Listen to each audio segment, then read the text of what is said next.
I am Alice from Visual Design Department at Reprise, Kuala Lumpur. It's a pleasure to have everyone here for this final project presentation and live create. I am delighted to welcome everyone, including our honorable guests from the industry.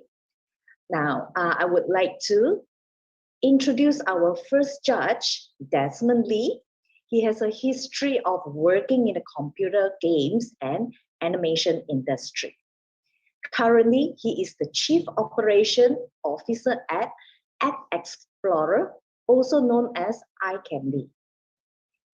Moving on to the second judge, Mandar Wairkar, has more than a decade of experience working in India, Singapore, and Malaysia. He is used to handling big teams and working in a fast-paced environment. He has bagged many local and international awards such as Cannes, D&AD, One Show, Appfest, and many more. He is now a creative director at Reprise Digital. Without further ado, let's hear from our student about their final project. Let's start with our first student, Abby Liu. Hello, let me start sharing my screen.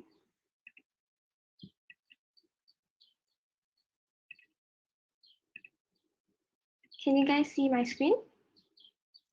Yes. Okay. Just a bit. Good morning, everyone. My name is AB, and I would like to introduce you to Decoloring, a VR educational gamification. So first of all, what is decoloring? Decoloring is a project to help people to understand the importance of color in our daily life by creating a colorblind world where people can experience and interact with the environment. So why is it necessary and what is the problem to the issue?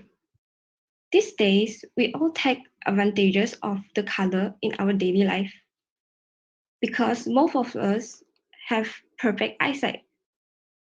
In some way or somehow, we might be insensitive towards the subject of colorblind and do not have full understanding on the certain variation of colorblindness, which is why it is necessary to educate the public by allowing them to experience how the world of colorblind appears through VR gamification. Question here, why VR gamification? Virtual reality offers individuals to explore and engage with the environment without being physically in the situation, yet giving them a memorable and engaging experience.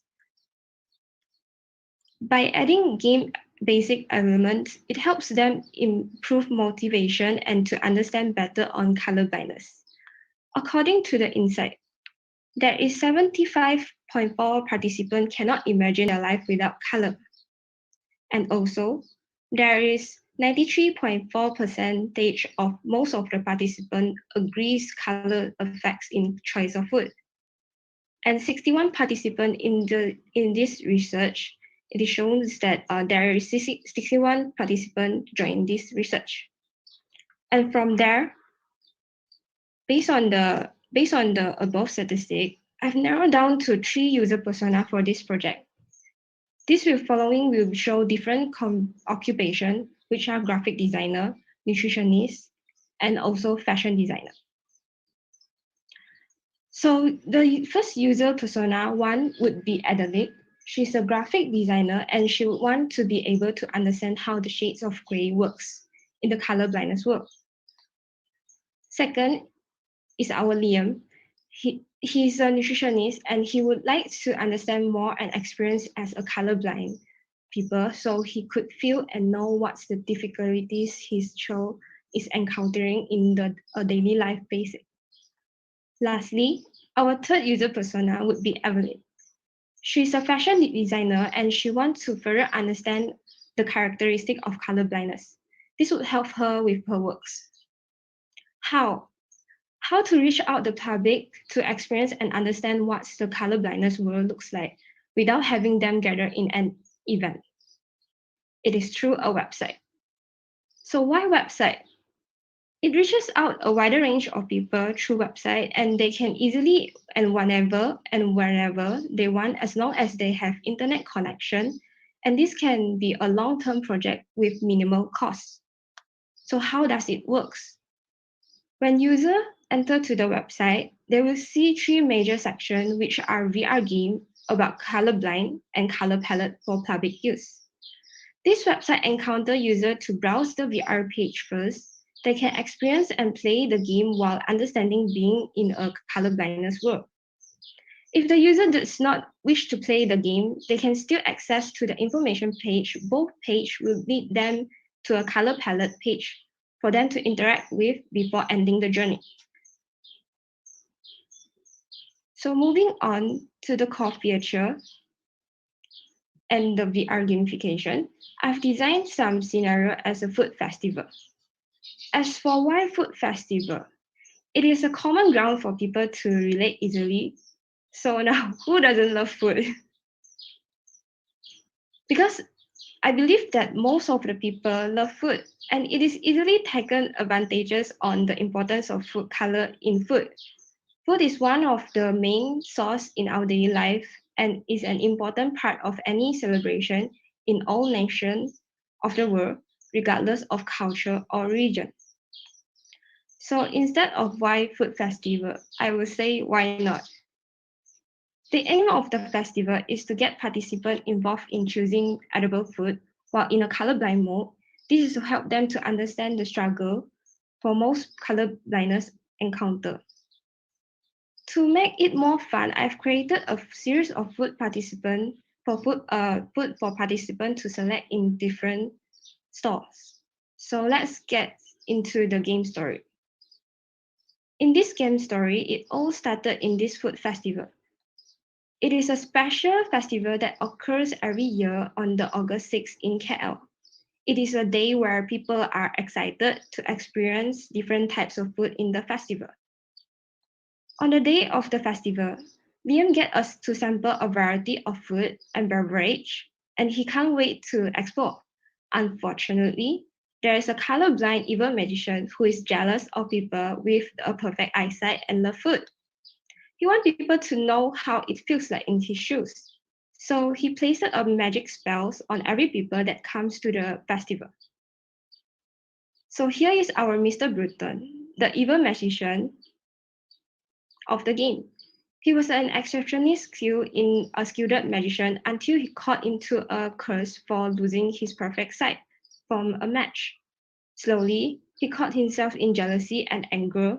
He caused people taken advantages on their perfect sight and people who doesn't appreciate food because they didn't know how Mr. Bluton himself has been struggling throughout this lifetime. As mentioned, participants are asked to select within edible food and spoiled food. This is one of the dishes. Can you differentiate them? Here's the comparison between the colorblind mode and also the perfect version. Without further ado, so next would be showing how to differentiate the good food and spoiled food. So from here, you can see the mold on the food and also the oily appearance compared to the good food. And in the original version, you can see the good food and the good food in colorblind mode. And the original version in a spoiled food and also in colorblind mode. So this is to see the comparison in a colorblind mode. Left side is the good food. Compared to the bad food, you can see that the bad food appearance would be oily, and also there are certain particles inside the food. As you can see the mold there, some of the food is a bit difficult for the participant to differentiate from the good food. It is because to challenge them, to let them know that colorblindness difficulty in their daily life. So here's the original version of food comparison in good food and bad food. So without further ado, I will show you a web demo and VR game demo.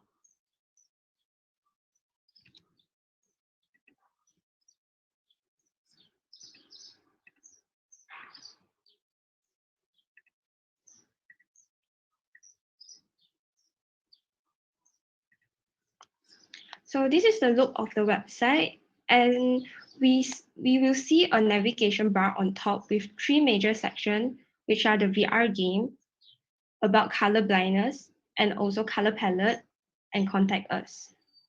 So below here would be showing VR game explanation on what is the game about. And also, there is also what is color blindness. It is to let the user know what types of color blindness there are. And also for the color palette, there are deuteranopia, tritanopia, and pretanopia. And the below page are all the news.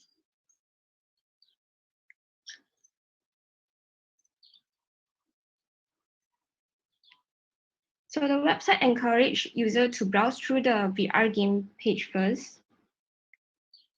So below would be showing a game detail of how can you play the game. So as a disclaimer, this is a working prototype. They can experience and play the game while understanding being in a color blindness world. So let's get started.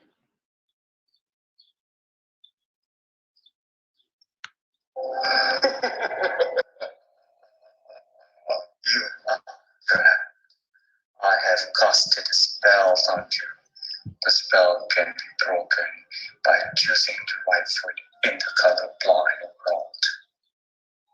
So the game started with a character appearing, saying about what is happening in this situation. And inside the festival, players can move around and then went into each of the store to choose the good food and from the bad food. So as you can see here, players can add to the cart or even cancel. After adding to the cart, the food will be shown into the food cart.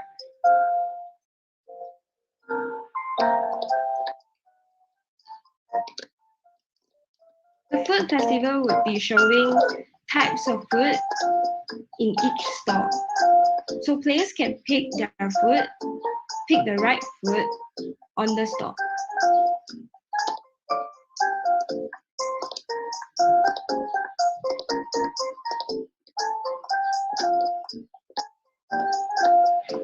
Players would also be able to walk closely into the food store to differentiate from the good food and the bad food. This would allow them to interact with the food and letting them see a more detailed version.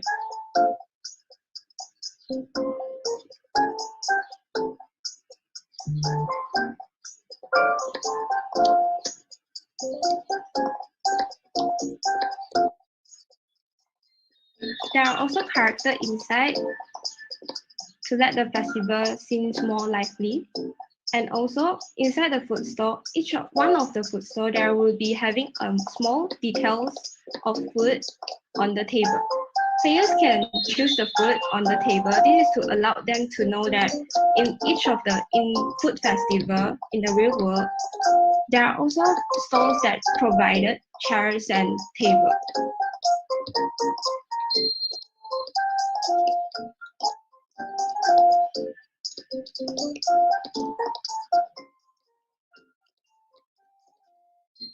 So after the players has fully choose their food, there will be a notice saying that the shopping cart is very full, so please proceed to the checkout. So players would have to walk to the checkout.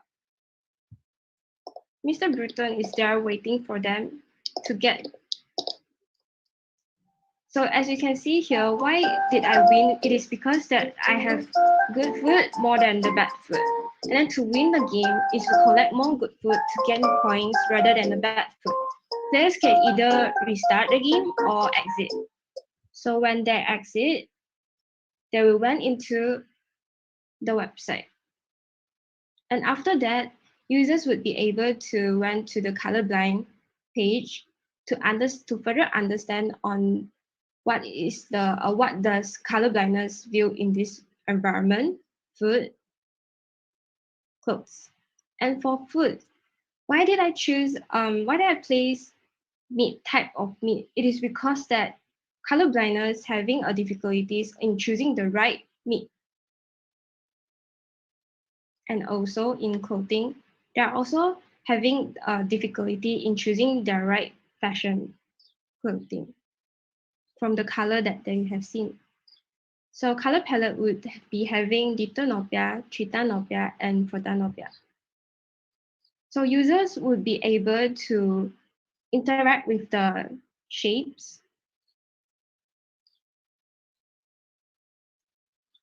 and then they will be able to copy the code and then use it as for their works. So instead of users to manually search the right color palette for each of the color blindness, it is much more convenient and is much more faster for them to use the website. So after that, users can send us a message if there are any questions.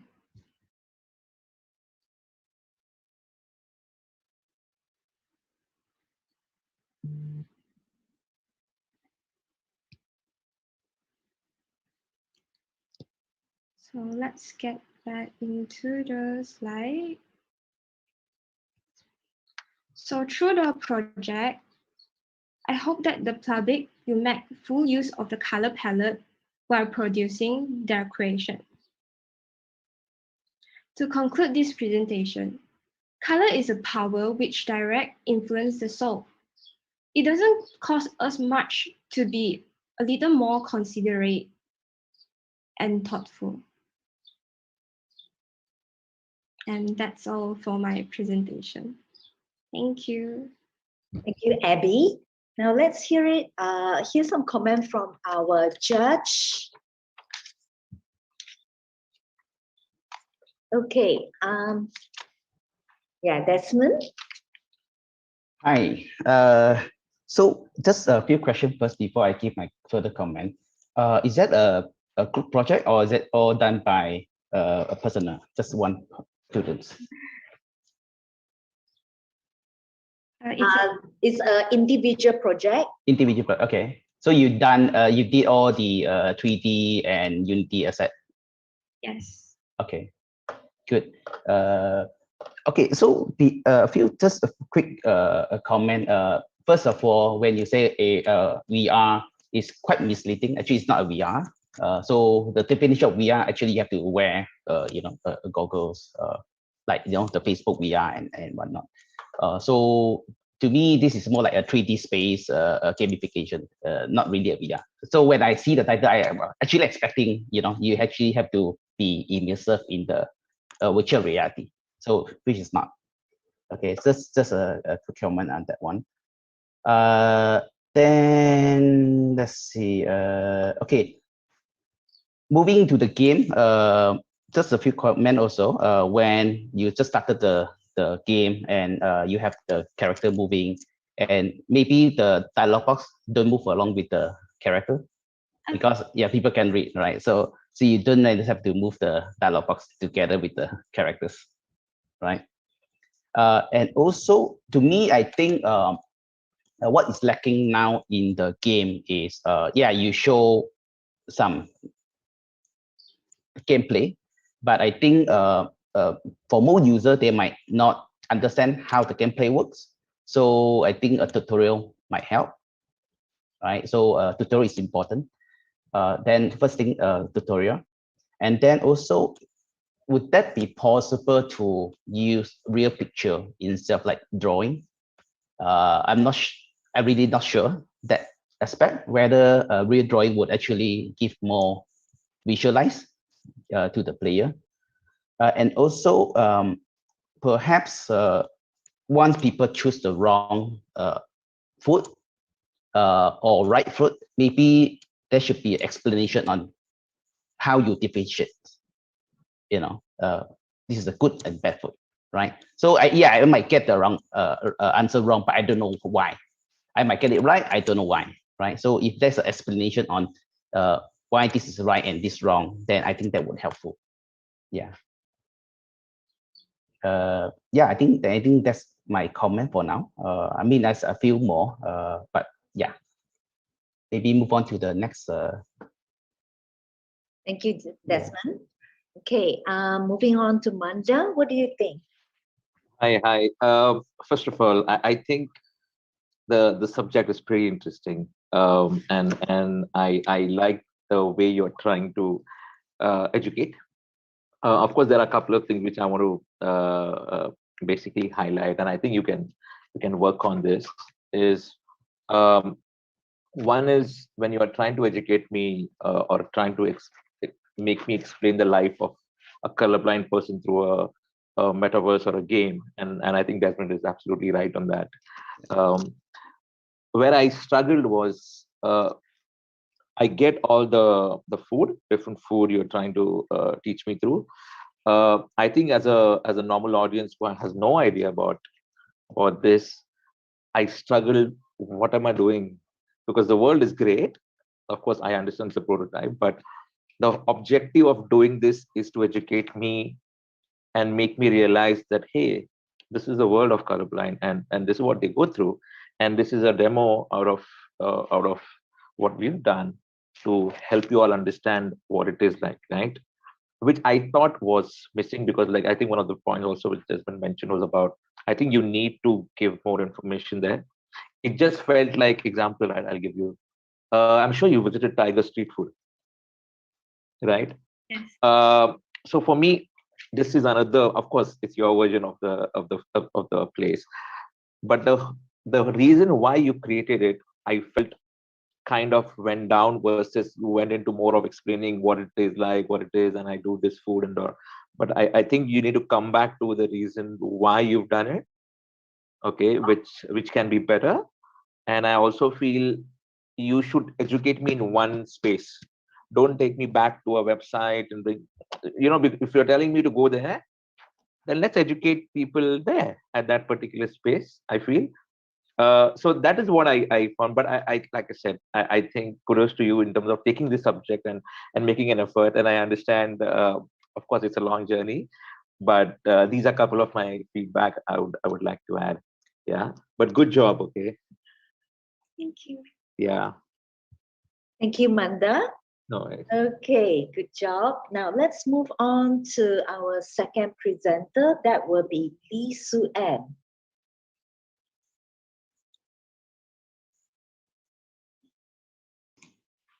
Hi everyone. Okay, let me share my screen now.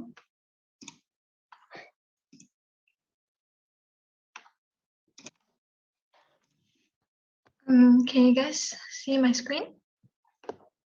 Yes. Okay. A very good morning to all. So my name is Su-Ann, and today I'll be presenting on my final digital media project called Knock. So first and foremost, I would like to begin my talk with a few relevant questions that actually arise in our daily life. So first, have you ever had troubles with recklessly losing your house keys or forgetting to carry them out while in a hurry? Second, have you ever walked out of your door or of your house and forget to lock the door? And third, do you frequently have difficulty finding keys in your bags, especially if you're a woman whose your bags are always full of stuff? So these are actually all minor issues that we encounter on a regular basis. Hence, for this module, I decided to carry out a project in the production of a working prototype on an affordable secret code smart digital door lock for houses to help people who are careless and forgetful about their keys. And the research question for this project will be how a smart digital door lock assists the daily life of people who are reckless and being troublesome about their keys. So the whole idea of this project is to allow users to enjoy keyless convenience with a lock that will actually only open when it detects the secret sign of your own. Following that, I'll produce 3 users personas and user experience based on the results of my questionnaire survey. So with a better grasp of my target audience, I can develop a more successful project strategies and identify who my ideal clients will be. So the first user persona, Jason, who he's a full-time student who goes to school for at least like 5 to 6 hours almost every day. So he actually gets annoyed every time he forgets to bring out his house key, as his parents are both out working. So he hopes for a better and convenient way to help solve his problem. And the second user persona, Koi, who is a mother of two. So she goes to the market once every 2 days to keep her family well fed. And she gets frustrated every time her bags of stuff starts dropping when she starts digging for keys in the bag. Third, Eva, who is an independent woman. So she loves shopping a lot and goes to the mall almost every weekend. And she gets irritated and tired when her hands are occupied with bags, yet she needs to still look for the keys in the bag. So, and then this is the overall flow of my user flow of how users gonna use this product. So users can actually unlock the door by just saying their own special keyword. So first they can try out the first feature, which is the speech recognition. However, there might be two possibilities. Either the speech recognition fails or it is detected. So if the recognition is successful, then the Arduino will actually decode the store code to ensure it matches the keywords. Then the door will be unlocked. However, if user is feeling unwell or has like a sore throat on that particular day and the speech recognition fails, so they can actually unlock the door by knocking with certain sequences. So with this user flow and scenario that could possibly happen, it allows me to better understand that the user's motivation, requirements, obstacles, and other factors in context of how they would use this product. And after validating my target market, I went on to the project building. So this is the budget for my project and the components used to create this product. And I've also experimented with a few components, component sketching to see how I can better arrange and wire the components. And the right side is how the wiring is gonna look like. So the main core feature of this product would be speech recognition and customized knocking sequence. Then there's the project design here. I've explored with various design and shapes for the lock because I wanted one that would look minimal yet attractive and still being unique from others. So this is the 3D design of the product. After considering the user experience, I settled on a more curvaceous appearance rather than an edgy one. This is due to my concern that sharp edges may be unsafe or cause discomfort to the users, especially if like they are carrying a lot of bags or stuff. So it might be difficult for it's difficult for them to grasp the knob if it's too sharp or rough. So curvy shapes may be more comfortable and friendly looking, especially if there are children or the elderly in the house. And to make the product more innovative, I pay attention to details on the doorknob to make the product more unique than a standard door lock. In terms of use and experience, the doorknob has curves that fit nicely into the user's hand when gripping it. And after done with the design, here's the project prototype. So this is the printed design look of the lock and how it looks when attached to the door. And this is the function testing on the feature of the product. First would be the knocking sequence.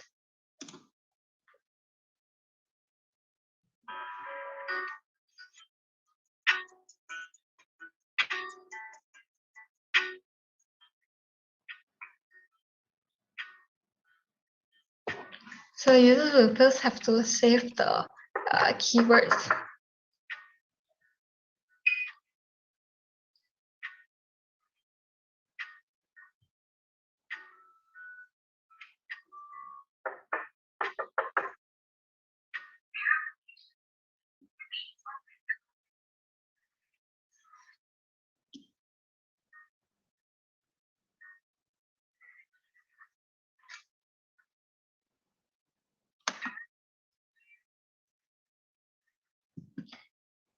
And then this is the second one, the speech recognition.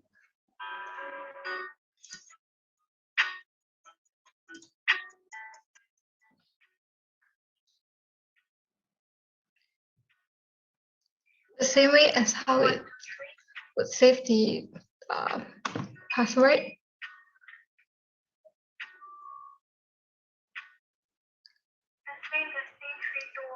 So I've tested it out if I said the wrong one.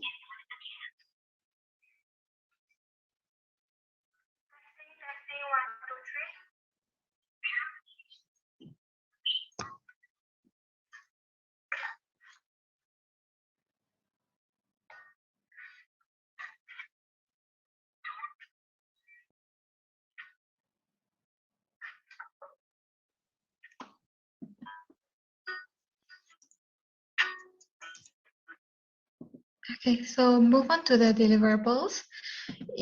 This is the microsite for Knock. So users can actually gain access to this page by scanning the QR code on the packaging. So it is a single page website where users can actually obtain information from. So keyless conveniency is our goal.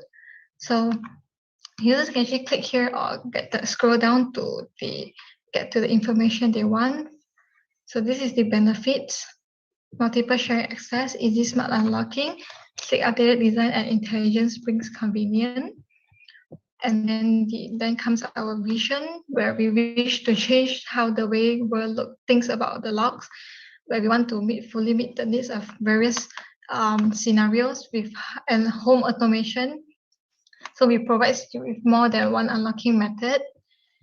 And then users can also view the feature from here as well, both of them. And then there's our Knox packaging. So the user manual is also available at the site, where users can just click in and access to it.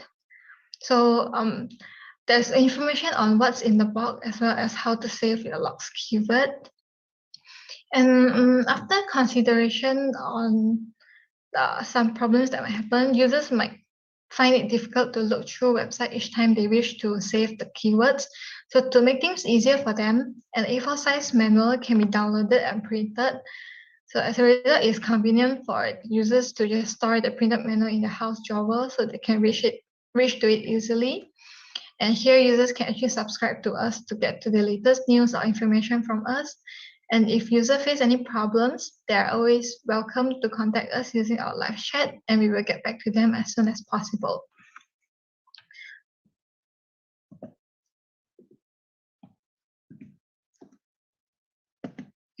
So here's how Knock is gonna look like on when attached to the door. And here's the printed manual that can be downloaded from the website. Next, the packaging design.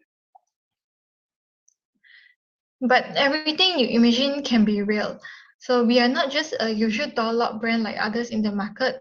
To stand out from the rest, some research has been done, and it is proven that customization is a great business strategy. It is essential for delivering a personalized user experience to each segment of users and can drive users' loyalty and increase user satisfaction. We believe that every customer base has different wants and needs. So remembering that all of the users are different, it is critical to create a product that is attractive to as many people as possible. As the old saying goes, if you try to appeal to everyone, you'll actually appeal to no one. So hence, instead of being generally suitable for the client, Knock allows users to customize their door lock to be specifically perfect to every different segment of users. So we want to allow us to experience not only the safety and convenience of accessing the lock, but also to add uniqueness to their home. So this is the walkthrough for the customizing services. So users can actually access this page from our website too. So basically, there are actually 4 parts of the smart lock that can be modified. First is the base. So users can actually choose colors up to their preference. And after you're done with the base, you can click next to move on to the second part, which is the top base.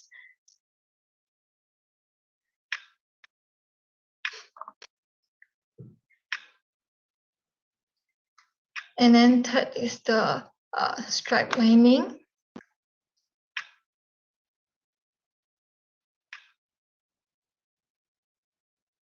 And then lastly, the handle of the door knob. So when users are satisfied with it, you just need to click done and then click the confirm button. Yeah.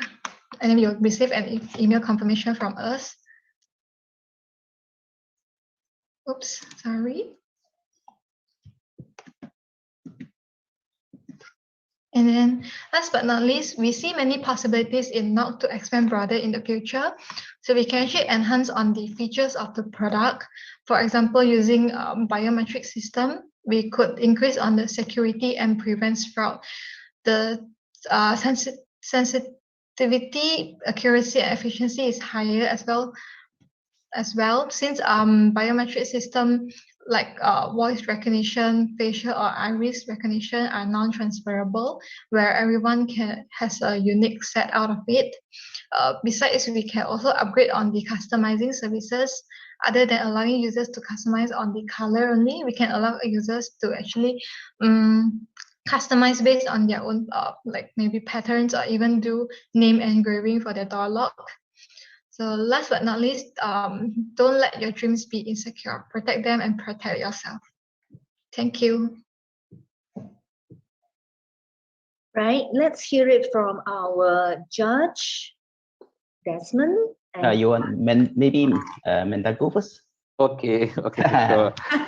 Okay, first of all, Suen, the subject which you chose is very close to my heart because this happens to me every day, almost every day. I forget my car keys and house keys, and you know, that's just me. And while you kind of intrigued me there and you took me on this journey, I also, what I realized is that in your setup slides, it's all about the convenience, right? It's a convenience story you're trying to tell me, which is people are forgetful. They have a lot in their hands while they come home from wherever, right? Then you showed a couple of pictures of a woman, if I'm not wrong, putting a bag upside down to find the key, which is so common, right? And then, so I got it, all that, right? And then when I came to your solution, there were two parts to it, right? One is the speech, and the second one was the knock, correct? Which is also your title. Of course, speech, I get it. Absolutely, we can, of course, sharpen it and make it even better. The knock part, I didn't get it, because on one hand, you're telling me that I have a lot of things in my hand, right? And then on top of it, you want me to keep everything down. Then again, in some way, use as a password, right? You're trying to do in a different taps on the door, which I felt was kind of contradicting to the problem you've set up. Because I was like, okay, speech, great, right? I don't have to put anything down. I have a lot of stuff in my hand. All the door does, your product does, is recognizes my speech or certain keywords. Or I'm sure you mentioned about biometrics later also. So I get that part. I just felt the second part, which just kind of contradicts to the problem. Okay. But having said that, of course, see, the thing is, you can easily, I personally feel, even if you focus only on speech part and certain keywords, I still feel it works in terms of your solution, what you're trying to give. Of course, I'm not going to get into minor details, but I think one thing I wanted to talk about, which I actually mentioned, you are expecting people to download a manual, print it out, and follow them. I think that's a bit far-fetched, because I would rather just give them a virtual one, because we've all seen in pandemics and everything, but how we couldn't, like, I could relate to my kid's teacher. She's asking us as parents to download stuff and all. It was just difficult to do things. So might as well, I mean, just a minor thing there. You just give them a virtual one. Okay. Yeah. Get it. But overall, I feel your problem is very real, which I related very much to. Second, the convenience story, I like I said, I feel your first solution is apt for it. The knock part, I'm not too sure. Okay. Okay, but I like the way you brought it to life in terms of product demo and yeah, your designs and also I remember you mentioned about how you not use sharp edges, you've used the curves, which is well thought through, I feel. So that's what I think. But overall, a very good job, and it's very relatable and it's very day-to-day problem, which that's what I liked about it. Okay. Okay, thank you. Yeah, no worries. Thank you, Mandar. Moving on to Desmond. Okay. Well, as regard to the knock part, right? You probably can use the leg to kick, right? Okay. So my comment basically, I think overall the whole thing very presentable. So it could be a very good, campaign for Kickstarter. From the way you present, from the way you showcase your product, and I think I buy it. The only thing I don't really buy is actually the both voice and knock. So I mean there are so many products out there, right? There got to be a reason why people don't do that, right? So to me is speaking about cost. If you really think that will reduce the cost, I'm not sure because now you can get a digital log for like under 300 ringgit. I mean, literally under 300 ringgit. So cost-wise, not really sure. And also for the voice, remind me of the one movie. What was the Alibaba Open Door Sesame? so I mean, like imagine that you have to speak, and your neighbor could have heard your keywords, right? And then especially for those who live in like condo, people just walk by and you're like, should I say it now, or you have to wait until people like leave and then only you speak out your keywords. And if a voice recognition could be a different story because they actually recognize your voice, right? But keywords, right? People can just spy on your keyword and then people can just use the keyword to enter. And knocking, same thing. Knock, knock, knock. You people hear the rhythm, then they can just follow. So I'm not sure. I mean, I think most consumers might have that similar thought as me, and yeah, they don't feel secure, right? But again, overall to me is very well presented and then very well packaged. But I just not quite buy that idea. So that's just me. Yeah. So yeah. Okay, thank you. Thank you, Desmond. Okay, let's move on to our third presenter, Jason Bong. Hello, everyone. Let me share my screen.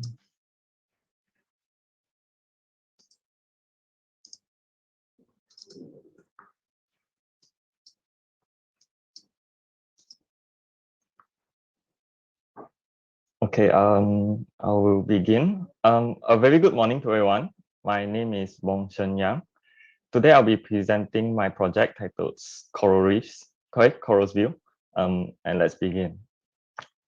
To begin with, my project is one as a campaign to create awareness and action through an immersive experience for users to learn and know about coral bleaching, a process that is ongoing at the moment and slowly killing our reefs. So what is coral bleaching? Coral bleaching is a process that occurs when the corals are stressed. They would inject an internal algae that lives within their tissues that are responsible for producing food. Without them, the corals will starve and lose their coloration, rendering them white in color, hence the name coral bleaching. There are a few reasons to ask why corals would bleach, and a main factor of that being climate change. As you can see, coral bleaching is a slow process and occurs over time, slowly killing our reefs. So why is this important? A few important examples is that coral reefs house a quarter of all marine species. So losing the reefs is the same as losing their habitat for the marine life. And secondly, coral reefs are an important food source that not only for marine life, but also 500 million people. And thirdly, losing these reefs can cause disruption to nearby ecosystems in the food chain. Throughout the existence of corals, coral reefs have persisted even through the ice ages. Now it is up against coral bleaching. Stress in corals due to temperature change, water acidity, and other factors. The corals would starve to death. And even though the corals would turn white, they are slowly starving. That is very often that will lead to their deaths. However, this is not the end. And there is still a chance that they might survive.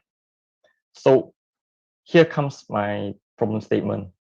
Due to many human activities that are causing climate change and global warming, coral reefs around the world have been experiencing coral bleaching that is slowly killing the reefs in the process. This phenomenon has been occurring every so often, with many of us not even noticing. And according to Hodges, a recent major event alone has affected 75% of our world's coral reef.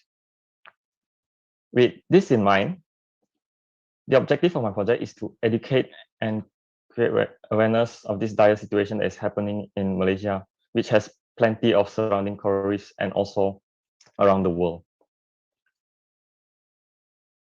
This brings to my research question on how to create this awareness and action among Malaysians regarding coral bleaching that is occurring. The answer to that I've come out is through a digital campaign. To influence users of the impacts, one way is to create a virtual experience through an online website.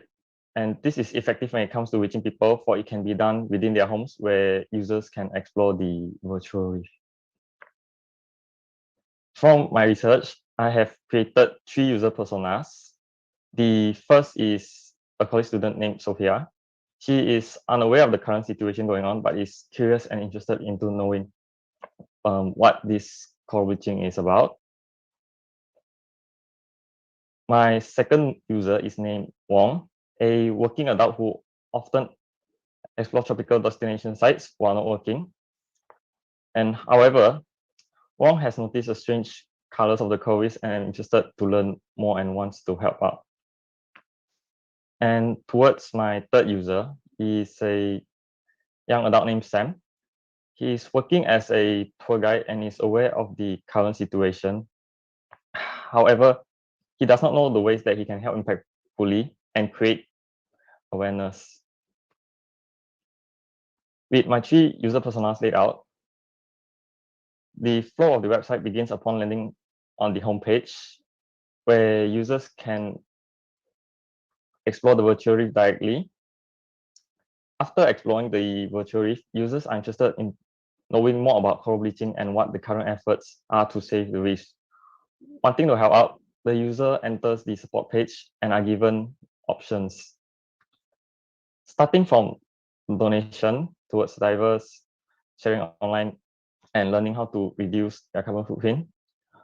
Those who want to get their hands dirty can volunteer as a diver themselves, which has a few requirements before doing so. And after that, users can return the homepage and explore the virtual reef and find new things. For this project, the strengths of a digital campaign is that users can participate in online experience and support without having to step out from their homes. As for the opportunities, comes with the idea of collaboration with environmental organizations and eco-friendly tourism sites. With this comes a win situation for both to promote environmentally friendly destinations and to also create awareness at the same time. For the core features of this project, the virtual reef showcases a day-night cycle with proper fish behavior, of the, and also like showing the whole reef having been bleached. And moving towards the information page will include information that is in regards to coral bleaching, that in a way is written in a way that everyone can understand. Moving to the video of the reef.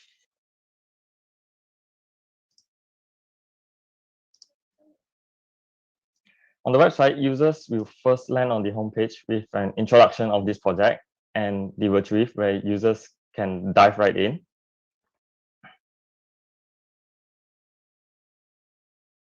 Moving on to the informative page, here contains the information on what is coral bleaching and why it occurs, and so on, for users to understand what is going on. From there comes a page of good news. This page shows that like what is actually currently being done from coral plantations and studies into heat-resistant corals. The support page shows ways users can help out. Users can make donations that will in turn help fund divers that are managing and restoring the reefs around Malaysia. There will be a button like next to the donation button for users to actually read and know how their funds are being used. Apart from that, users can read up on things to do and or not to do, such as not touching or stepping on the corals, as it can injure them severely or even kill them. Finally, users can visit the Contact Us page for any inquiries that they may have.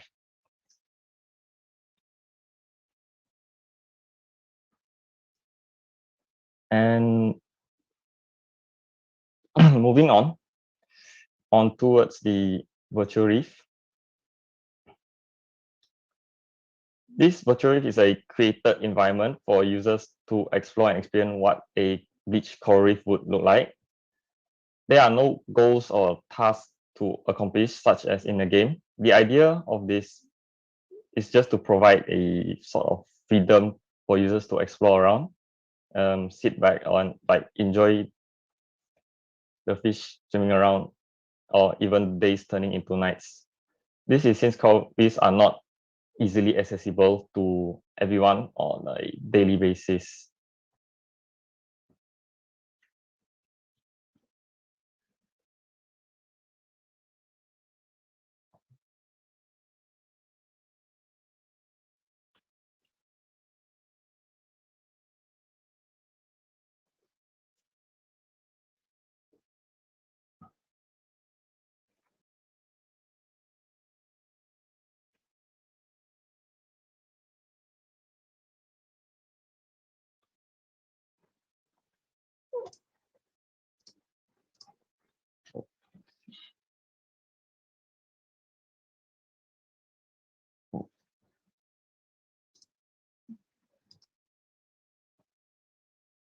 On towards the campaign schedule.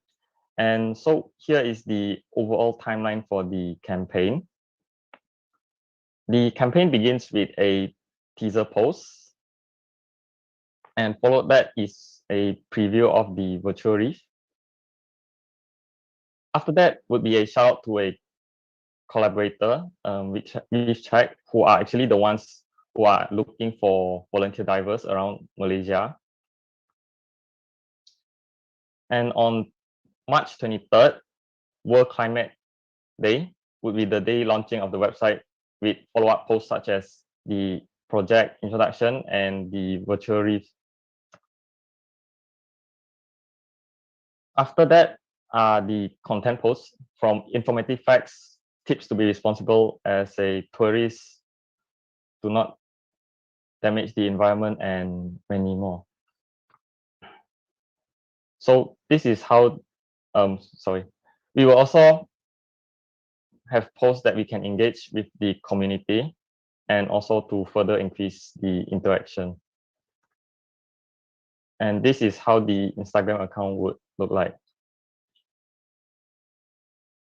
For posters, there will be two types of posters. The first type will be placed around the busy areas in order to gain attention from passerbys. The posters in these type of areas would have the intention or message to create awareness for this campaign, leading them to the website. For example, showing of coral reefs before and after bleaching, and it's usually short and catchy to attract attention. The second type would be seen around beaches and resorts with coral reefs nearby. There would be posters telling users not to step on the corals and not to bring back corals or seashells home for souvenirs, as this action greatly hurt the ecosystem of coral reefs and marine lives as a whole. Moving into IDA, for awareness, is split into two. Awareness online is done through social media postings to pull users into the content of the website. And as for physically, is to have collaborators with set tourist destinations from posters and activities such as letting divers or snorkelers experience the reef sites that have been bleached. Interest comes when users land upon the main website, where the virtual reef can be compared onto different states, from healthy reefs towards the dead ones. The information page can further explain in detail why corals are in such a state and the lasting effects on the dead reefs. Moving into desire, through understanding the situation of the website brings in the urgency and importance of the matter, and this will in turn bring a sense of responsibility for users to do their part. And finally, towards action, users can choose between helping with donations that fund divers on site or sharing it to friends and family members to spread the word. Reducing their carbon footprint and are also eligible to volunteer as a diver through Reef Check.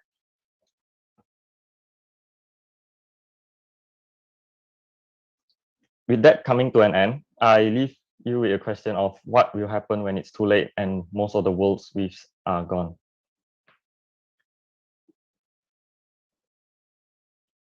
Thank you very much. Thank you, Jason. Okay, let's hear it from our judge. Who would like to go first this time? I can go first. Thank you. I think if you look at the website itself, I think it's pretty well done. The only thing is, well, my comment is, I don't see a USP, like unique selling point. I know it's a good initiative, but it's to promote the website. This day, there are so many similar websites out there doing the same thing, running the same campaign, perhaps. To stand out or to actually bring more people into the website and also create more awareness, I think we need more gimmicks other than just a website and the virtual reef. You could have just go Google, YouTube, and just search, and then you can see all that already, right? So I think it's missing something there. I couldn't think of anything at the moment, but I think perhaps it's the way to encourage the user to participate. Perhaps instead of just donating, maybe you create Patreon. That would better. Patreon means, they will actually, then you have their name on the website, so these are the people actually care and then donate like monthly basis, even like, $5 one not would do, but over the year it's a Patreon subscriptions. And what do they get in return? Perhaps you can give them, like, if they really want to explore, they can actually, do diving and then get a great discount. If you're a Patreon, you get a certain discount, and then, those are the incentive, and then attract people to actually participate. And let's see, what else do I have here? Yeah, I think those are the point that I want to point out. We just need to think more USP for the website and how you actually create awareness and how do we actually attract people to participate, join. So yeah, I think it's missing that. Otherwise, I think it's good. Thank you, Thank you. Desmond. Okay, Mandar. Hi.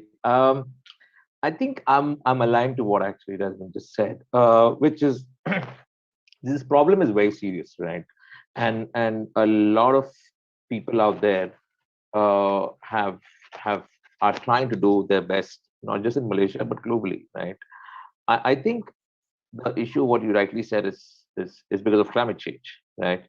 I think you need to go down to basics of educating people what they can do first to uh, uh, align to example use excessive use of energy XYZ. Like there are a lot of things we ourselves can do sitting from home right now.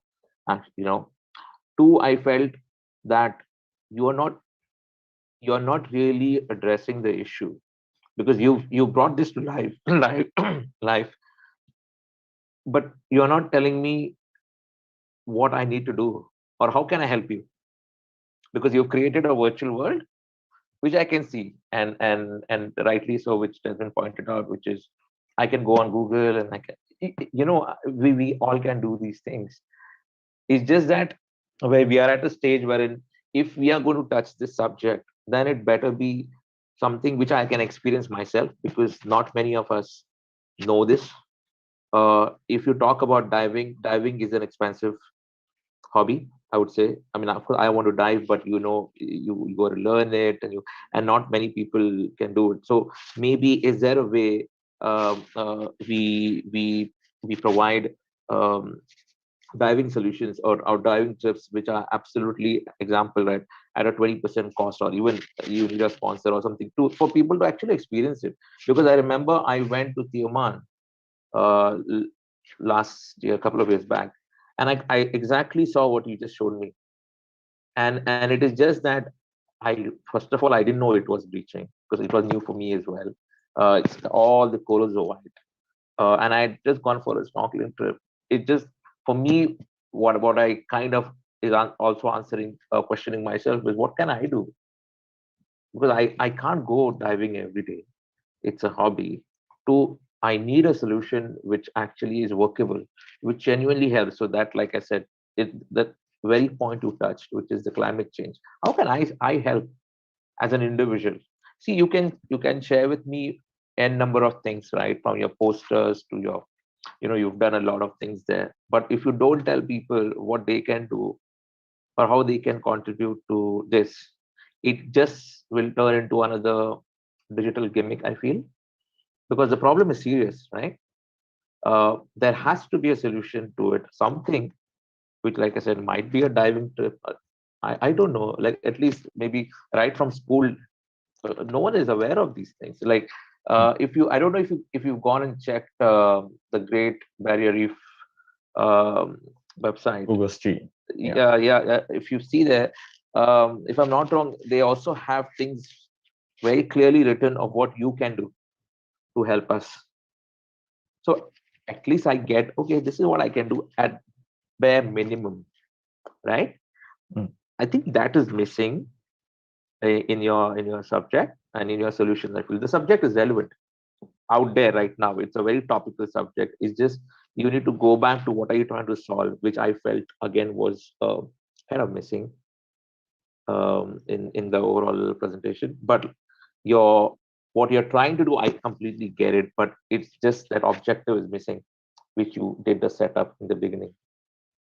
That's what I feel. Okay. Yeah. Cheer up, man. No worries. We can do this. Thank you, Mandar. No worries. Okay. All right. Thanks, Jason, too. Now let's move on Thank to you. our fourth presenter, Ziyan, Tan Ziyan. Hi. Morning. Morning.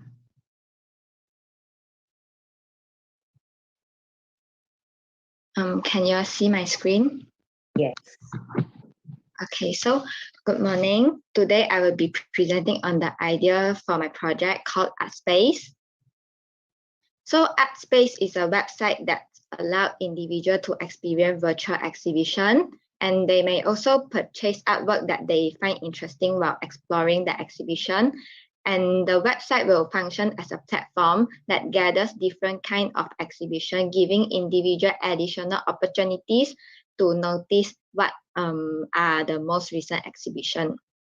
And I believe many of you have visited or heard about exhibition at least once, but how many of you have visited a virtual exhibition before?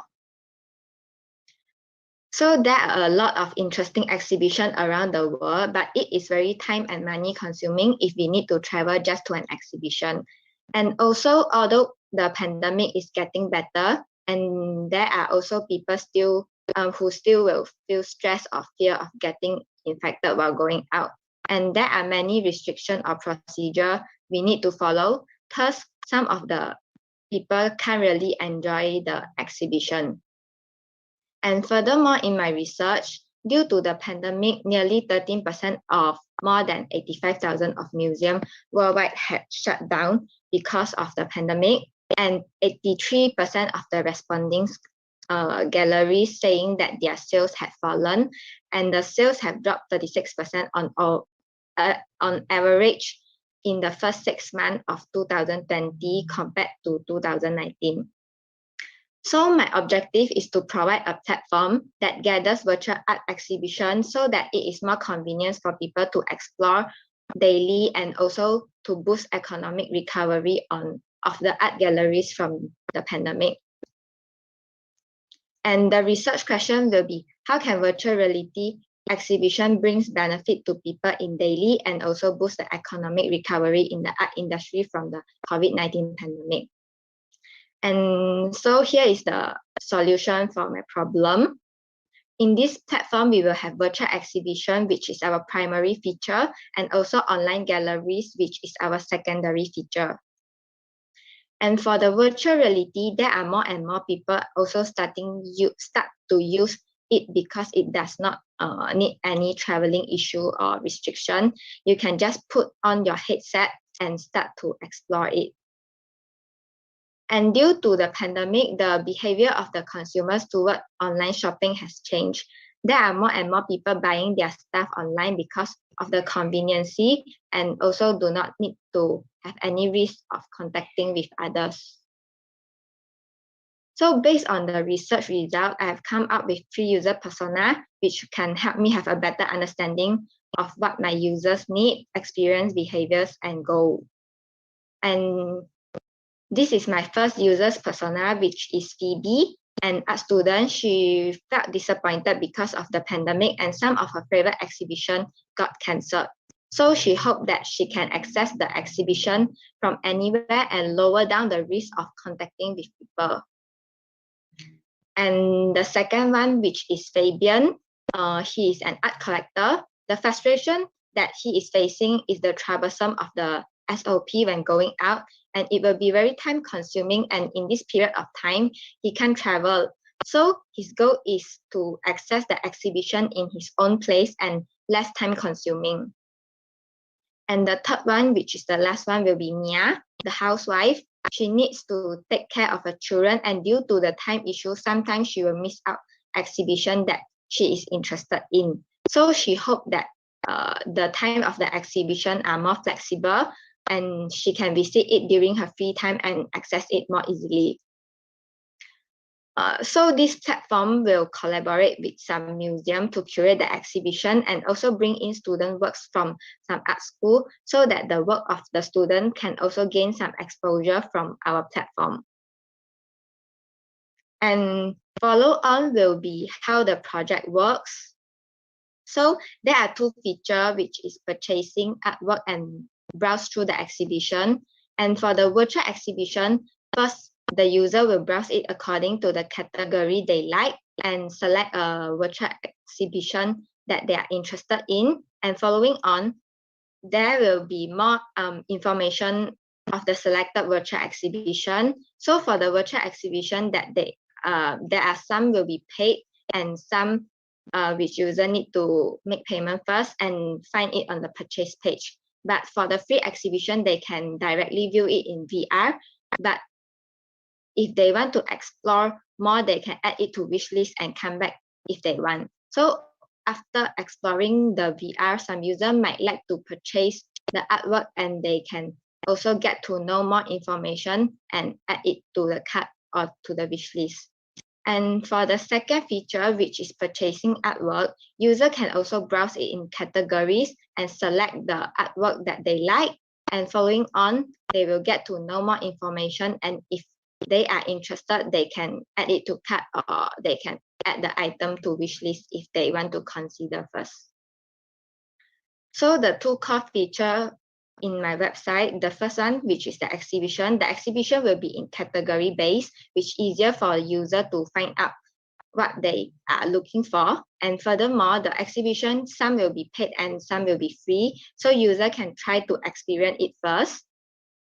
And there will also be a wish list function, which creates an opportunity to save item for later.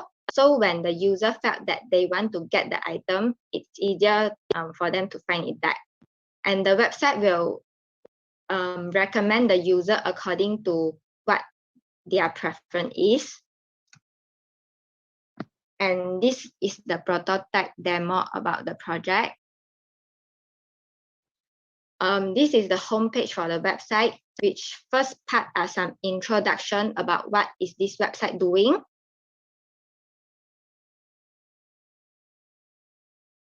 And below are some current exhibitions that are more popular in the platform.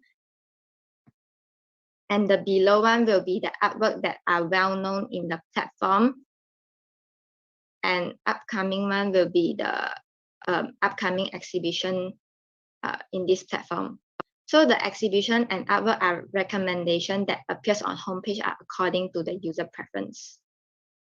And the exhibition are in range of category, which are solo exhibition, student exhibition, painting, installation, photography, drawing, and sculpture. And the user can choose what they want to go for. So for example, painting, the top part, which are some explanation about painting. And after that will be the most popular exhibition in this category. And below will be some other choices for user to explore.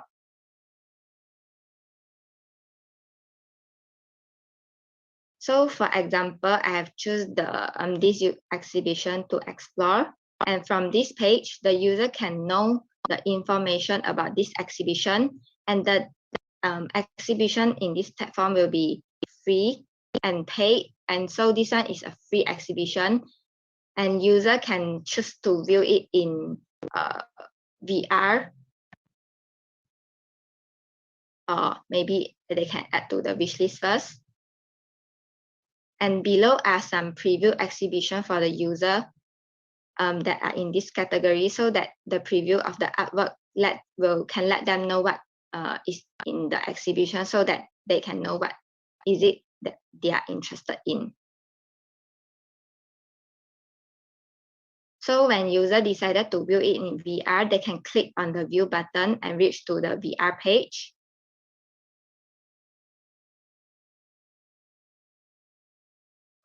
And in this page, and in this page, the user can click on the panel and get to know more information about the artwork. And to have a better experience, I also add on the background music to make it more realistic, like they are really in the exhibition. And the user can freely walk around and explore the whole exhibition.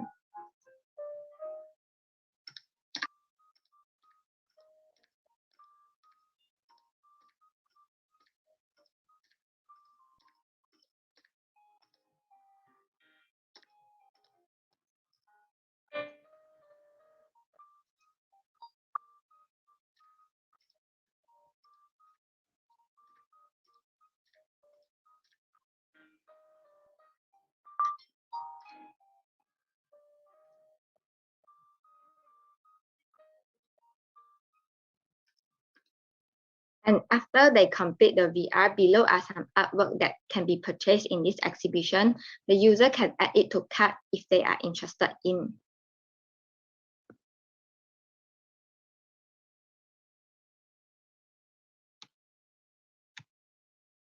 And the second feature, which is the online art galleries, it will also be categorized to ease the user in finding what they want. And the information of the artwork will also be clearly stated.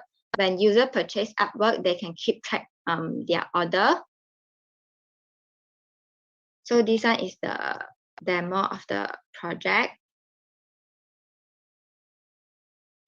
In this platform, the artwork are also in the range of category, which are painting, photography, drawing, and sculpture.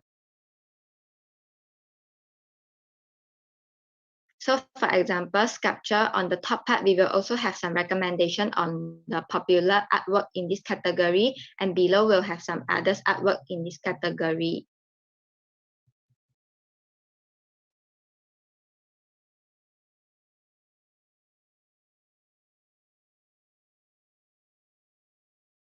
And when users select on one of the artwork, it will come to this page, which have some information about the artwork, like pricing, the size, and the material. And below are some details of the art piece. Same as the exhibition part, the user can choose to add this item to the wish list or to the cart.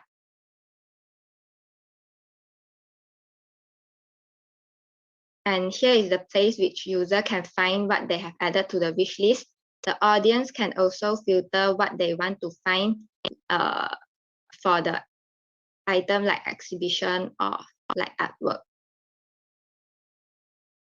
And furthermore, we will also have the order tracking to keep user for user to keep track on the art piece that they have bought, so that they will know when they can receive the artwork.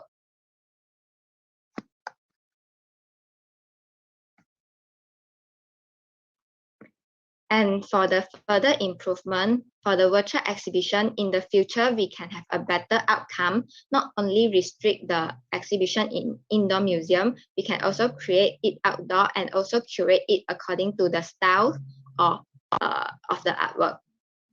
And furthermore, nowadays, the market of the NFT artwork are also expanding. Thus, we can also consider to add in this feature in our platform. So this is the end of my presentation. Thank you. All right, let's hear from Mandar. Any comment from you?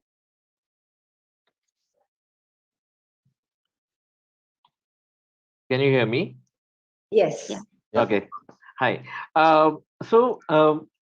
See, this issue, I feel, of course, started in early 2020, right? And by the time now we are now in a space where people have already got used to this solution, correct? If you see out there, quite early actually in 2020, if I'm not wrong, a lot of art galleries already began doing virtual arts, right? And I know this because one is I have a close friend who's an artist. She's from India, but she's based here. So they already started that. I think the struggle for them was, and it was not just about the sales, but it was more about sales for the galleries, but for them as artists, it was more about they didn't know if it's going to work or not, right? So they had to adapt, and I think as a space they've already adapted. Of course, not all, but the space is not more any more new. In fact, now when the world is coming back to life, I think now they are expecting to, and they're opening up galleries, actual physical galleries again. But of course, I'm sure they'll keep the online virtual space there, man. So to the solution, I felt it is already there. It's out there. So the effort which you've done to bring it to life, I wasn't sure what is it so different in this particular space which I won't get it in other virtual art galleries. Two is, in fact, the last point which you brought up, the NFTs. I think that is the most crucial of the lot, because in pandemic, actually more in pandemic, most of the artists and of course the more who understood what NFT is started mining and started doing art and putting up their art forms in NFTs. And I'm sure you've heard about people and all these art galleries who sold. Basically, their insight was people have come to a place now where they don't need to physically see art anymore. They are willing to see art through a digital space and buy it. So coming back to this project, I just feel that since your subject you've taken, I couldn't find what is it I'm getting which I don't get already outside. Because globally, all the museums or all the art galleries already become virtual, the big ones, right? So they immediately adapted to it. Second are the smaller spaces, they got onto the bandwagon, right? And the third one, which is I feel more important, is the artists. If we could do something for them, I think that would be helpful, because I'll tell you the biggest issue there. What happened was, because it was very unsure. It played a lot on mental health, and I know this is nothing to do with the subject, but I'm just trying to bring it to make it relevant. And your NFT should have been, I feel, should have been a better part of it, personally, because it is, you know how it is going, right? The NFT world. So, and it is just about adapting to that world and bring it to life. I won't get into the nitty-gritties of things, honestly, but I'll just overall talk about, and I'm sure Desmond will add things to it. Yeah. Okay. All right. Thanks, Mandar. Moving on to Desmond. Yeah, I totally agree with Mandar. Especially now I'm in the blockchain space now. So I'm doing cryptocurrency, doing a lot of GameFi project. So NFT is hot now. So totally agree with that. But traditionally, if you really want to do, I would see this way to actually improve your business model. It could be, I think it's important for when buyer come to your website, credibility is important, right? So they don't want to buy any fake original art piece. So what you're showing on the website now is like you're selling, print copies, posters, So they I don't see originality in the website. So what I would probably could improve is you could actually make this a tradition. I mean, if you're not moving to NFT, I think you really have to separate like a traditional and NFT, because it's a very different space altogether, right? So NFT, yes, that's the future, and that's what I'm doing as well. It could be a very different approach. But if you really want to do a traditional way, like say credibility is important. The approach is you can make this as a marketplace, because sourcing art is very difficult, right? So you need to convince your artist to actually give you art piece to sell. Then what you also could have done is instead of categorize, the sculpture, the object, you should categorize artists, right? Because some people they will look for a specific artist, and they like their style and whatnot. So maybe you can actually create like a page for artists, and then you tell more about the artist. You share more about the artist, their personal life, their drawing, their studios. That will actually give a sense of the artist, right? Then only you show what the art they produce, and then I think that will convince people to actually come in and buy the art piece. Then next step forward, you can also create a marketplace, like say just now. You can actually, instead of you sourcing all the artwork, right? You can actually partner with artists and let them actually create the art gallery by themselves, right? So, but of course you have to curate, the artists, and then or allow them to. It's just like Lazada, right? So Lazada doesn't sell all this, right? They actually it's a marketplace. Everyone can come and open the store. So maybe that approach could help. Yeah, I think is very different, because you're selling a physical piece, right? And NFT is a very different world altogether. So yeah, depends on where what kind of approach that you want to go. Okay. All right, thank you, Desmond. Okay, now let's move on to our last presenter. That will be Krista Chow. Yeah. I will share my screen now. Mhm.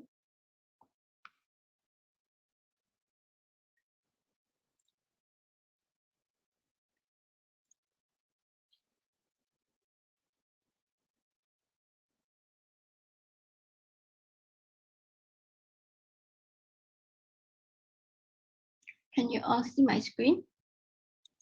Yes. Very good morning, everyone. I'm Crystal, and I'm currently working on a project. So this is basically an web app named Cacti with the tagline "Just Another Way of Lifestyle." It's created to help the PWDs seek job opportunities more conveniently and improve their quality of living. But why is it called Cacti, and why its tagline "Just Another Way of Lifestyle"? So the brand name Cacti is actually inspired from cactus plants, which is a very different plant compared to the others, but it's still a plant, and it symbolizes the growth, strong inner strength, although living in harsh conditions, just like them, with the tagline "Just Another Way of Lifestyle." A value, just another way of lifestyle.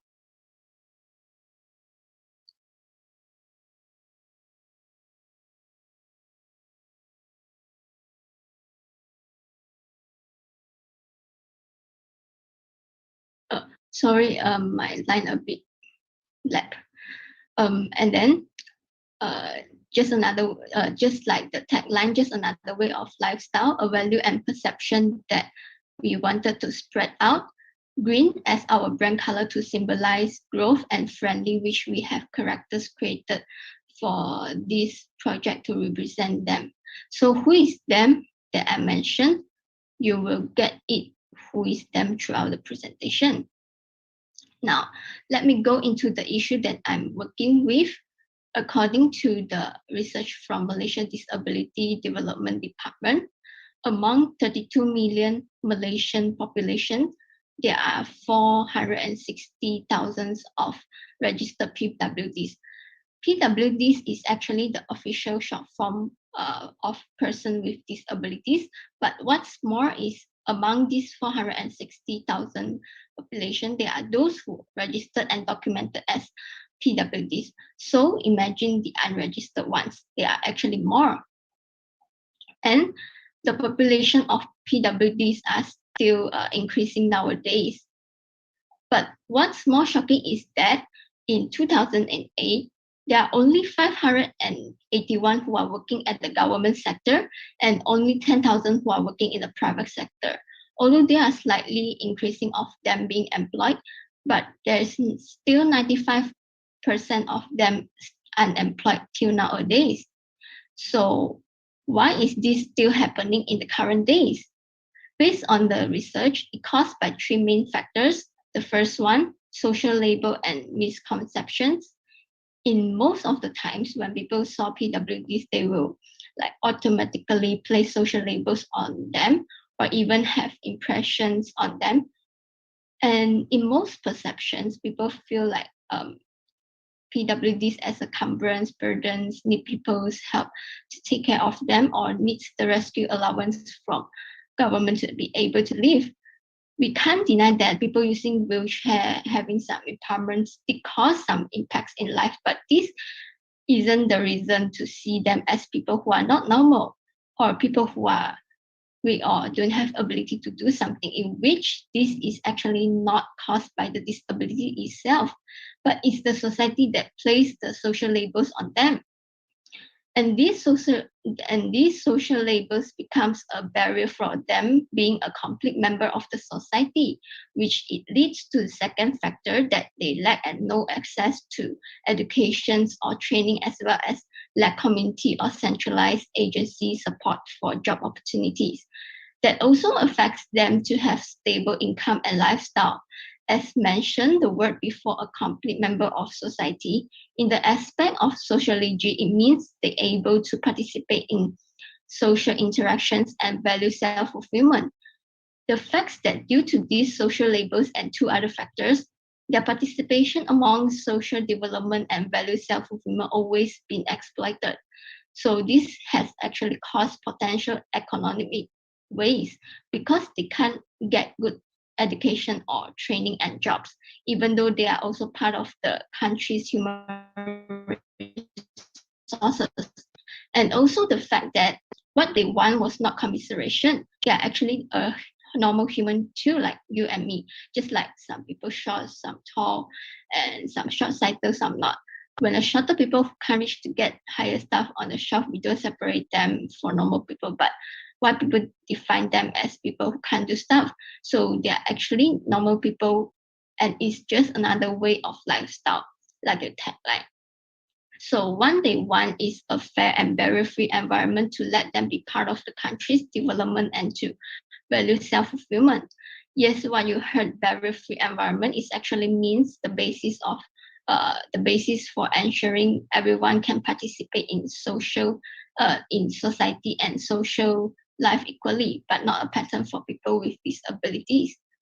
So this project is to solve part of their needs and bring them the barrier-free environment by providing a friendly platform to seek job opportunities as well as improve their quality of life. And it's basically a web app with a few deliverables. And what we are going to find out is that how can PWDs in Malaysia find jobs more conveniently and improve their quality of living. And what matters is the solution idea, which is to build a centralized and user-friendly platform that integrates the employers and PWD needs. So from the insight and research done, we targeted people with disabilities and employers or companies. But there are many types of disabilities in this world, in which there are actually 52.2% of PWDs having either physical disabilities, excluding those without both hands, hearing disabilities, speech disabilities, and partially blind, and 47.8% of them having physical disabilities, which without both hands, learning disabilities, mental disabilities, fully blind, and multiple disabilities together. So for the current phase development, we are developing the features that which falls on the higher percentage of the group of PWDs, which is 52.2%. And therefore, there are 3 user persona and user story, which is Ada, who is a female physical disabilities, wants to look and apply for job online so she could maintain her expenses by working from home. And the second persona is Jake, who is partially blind. His frustration is couldn't find learning apps that is disabled friendly. He wants to access more learning so he could secure a job. And third persona, Johnson, is a restaurant owner. He wants to post jobs vacancies for PWD so he could hire them, meanwhile building up his company's reputation. So basically how this web app flow works is that Cacti, which is us, we provide a centralized platform to let the employers find potential and suitable candidates for company development. They're able to share and post jobs, learnings at our platform so PWDs can find jobs, learnings, download and create resume with simple steps, get useful and convenient information from our platform. Then they could share thoughts and social networking, which is slowly builds a community and employers can hire the PWDs too. So as mentioned, it's an web app for the PWDs to seek jobs and learnings as well as to improve their quality of life. So the core feature of the web app is accessibility functions for PWDs, social networking platform, job searching platform, learning platform, and event scheduling platform. So what's in the web app and what are the functions and features? So before get into the homepage, there are actually onboarding screens, which it briefly introduced the web app and the login and sign up process. So let me show the process with a demo video. So when we click on it, it then appears the welcome screens.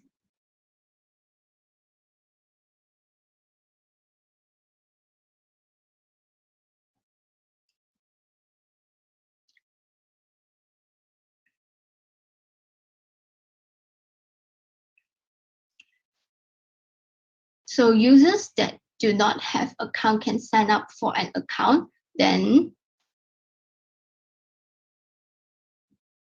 it will show the sign up part.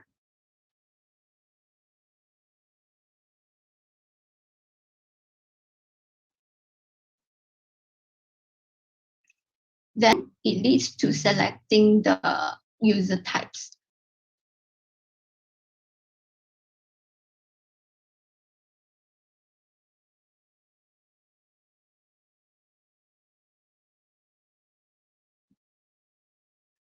So next, to customize the feature settings. But if users wanted to skip this step, they can skip it first.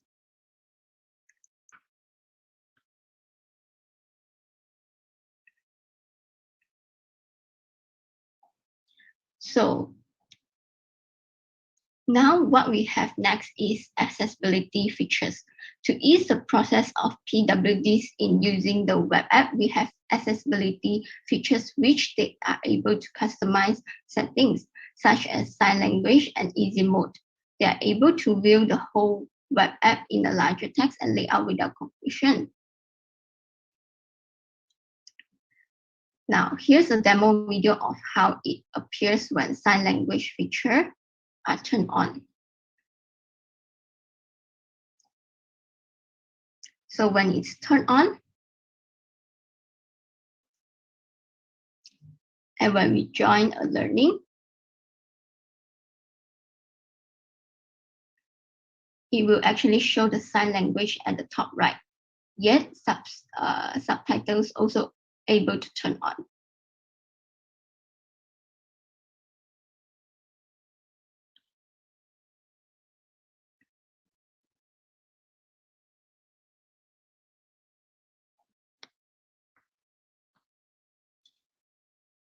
As for the easy mode,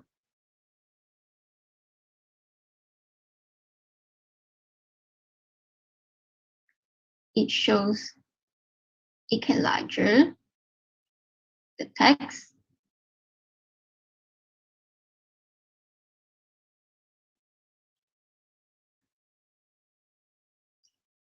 And we have also job searching platform, which it allows PWDs to find jobs easily and without worries with our useful information, such as the important icon that shows these jobs suit people with which conditions. And of course, it is not only limited in the type of disabilities, but there are more different types of disabilities in the world and filters to help in the process too. So here's the demo video of the job searching platform.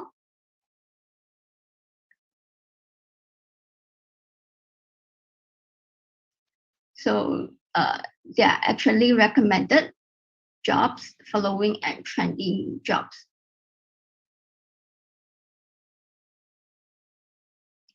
So when users browse through it,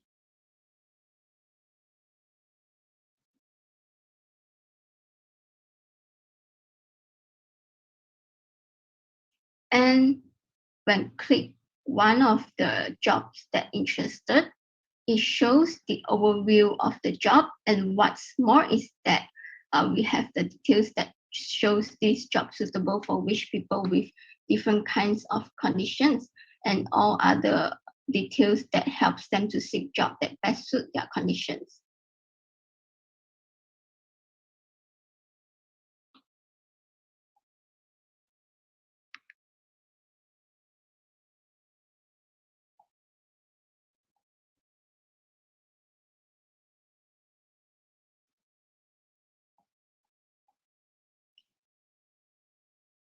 So there are also company details and reviews given there.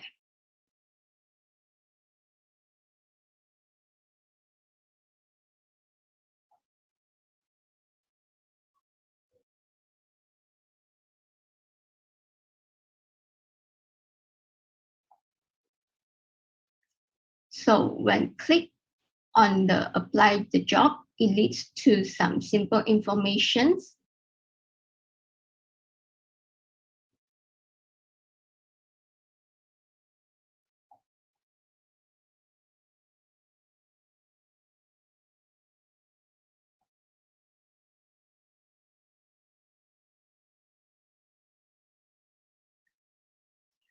So the resume is actually from the user's profile. So it's basically save the time to create resume. Just fill in the profile details will do.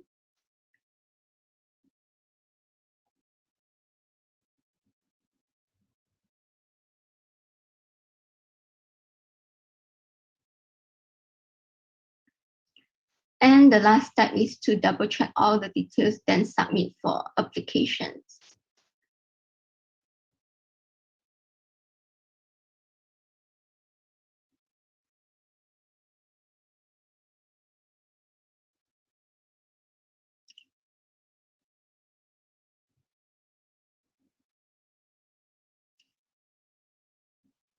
So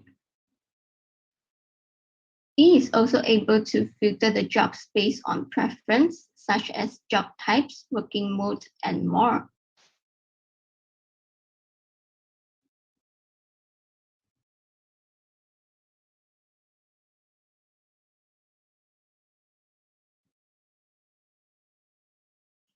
And also able to search any jobs with filters too.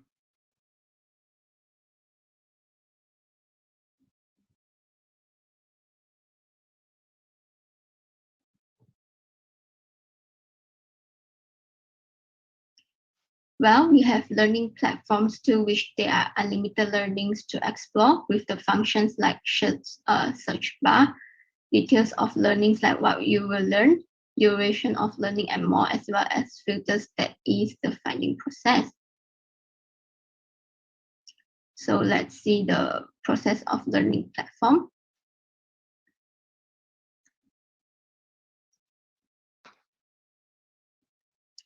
So basically, they are also recommended following and trending learnings.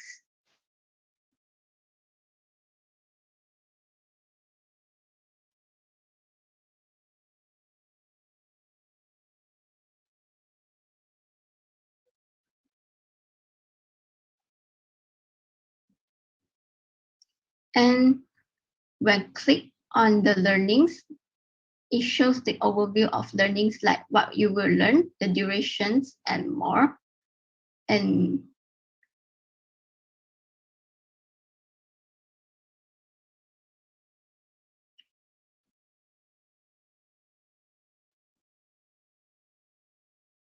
also able to see the reviews.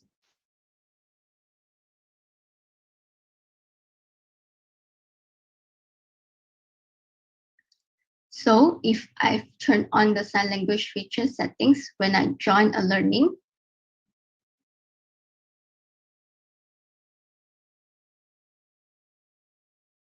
it will appear the sign language on the top right.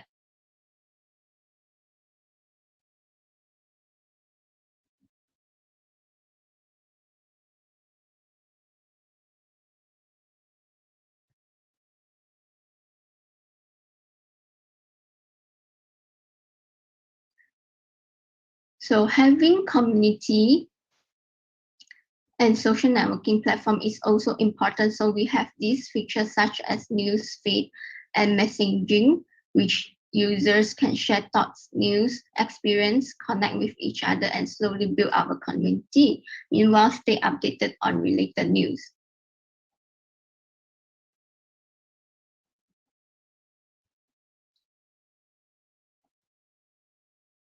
So here how it looks like. Users can browse through the newsfeed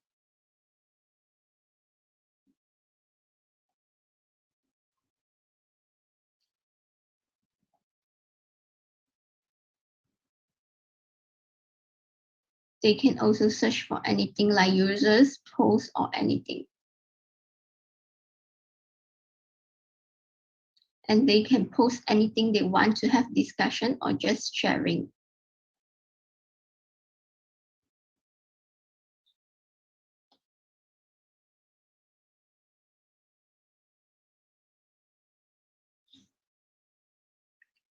Also, there are chats functions to interact with each other.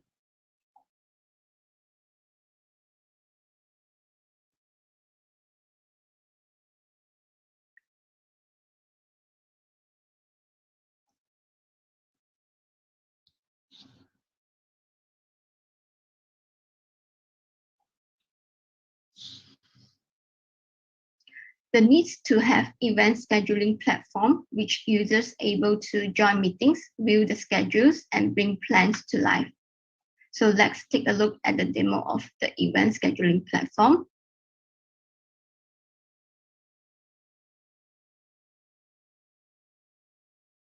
So users able to create events, online meetings, or others.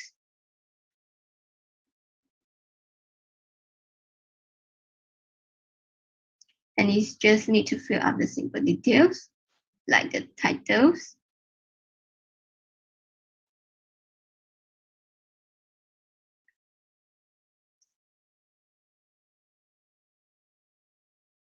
add participants,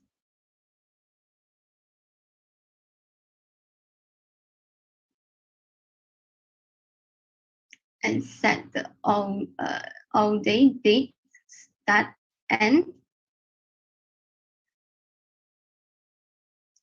and repeat or not, as well as the locations and reminder.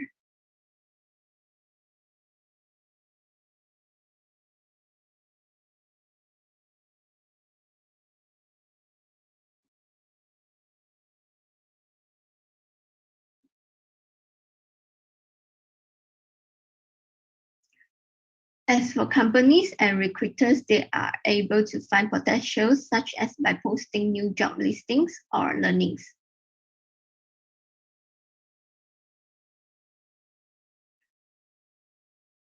So here's how the users post job listings.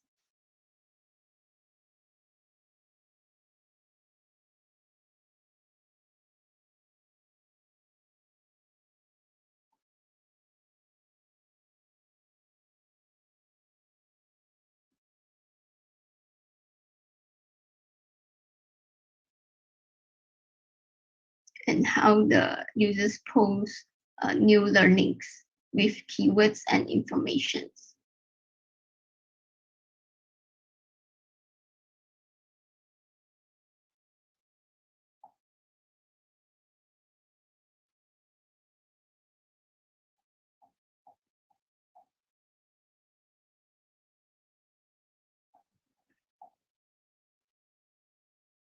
Now, when we think of something that we would like to view later or we wanted to save it first, so yeah, this is how the feature come into, where users can have can save content, jobs, or learning topics that they are interested to view it afterwards.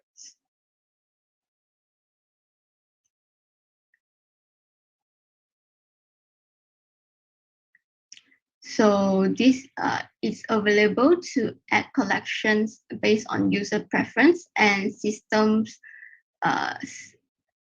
save jobs and learnings into different categories.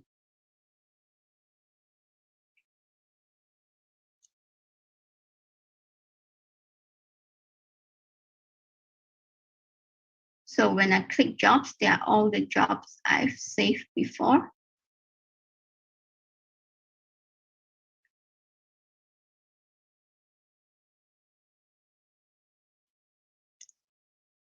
And we have user profiles where each types of users can view their activities as well as editing their own informations, such as PWD's users have about page and contents they have been sharing, as well as adding the informations to let the system generates into resume. And employers profile where it has about page contents. They have posted as well as published learnings and job listings. So let's see how it goes through.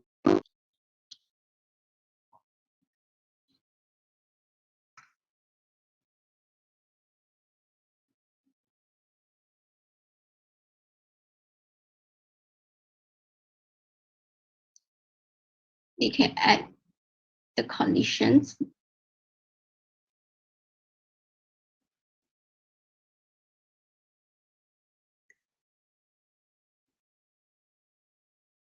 Educations, experiences,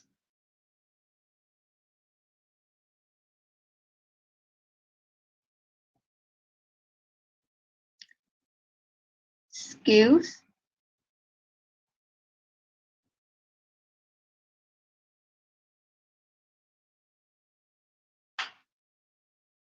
interest,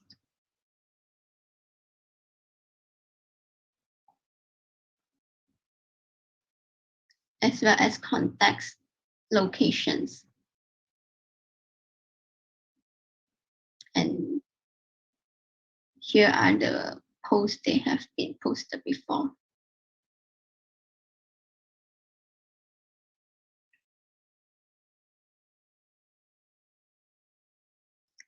As for the recruiter's profile, there are also about page, post, published learnings.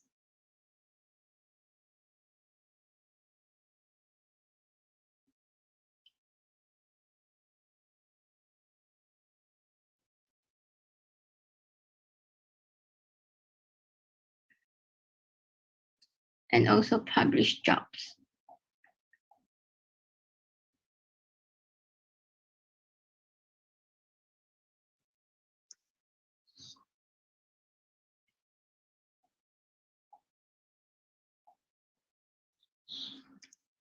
That's not enough. With the functionality of notifications, subscription page, and promotions, it enhanced the experience too.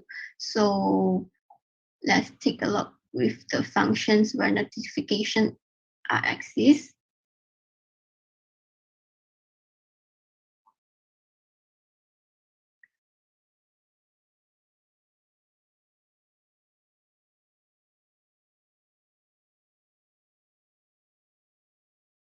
And here's where the subscription plans falls at.